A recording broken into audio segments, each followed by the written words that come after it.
యెహోవా షమ్మా, యెహోవా షమ్మా, తోడుగా ఉన్నవాడవే.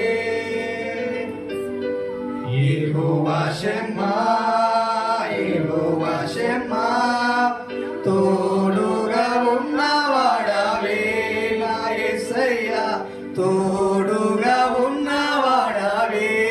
ఈ భూమి మీద ఏ మనుషులు కూడా ఎల్లప్పుడు నిన్ను విడిచిపెట్టకుండా తోడుగా ఉంటున్నటువంటి ఒకే ఒక వ్యక్తి, ఆయన పేరే నజరేయుడైన యేసు. అందుకే మనం చెప్పాల్సినటువంటి మాట, ఆరాధన నీకే నా యేసు రాజా, ఆరాధన నీకే నా యేసు రాజా.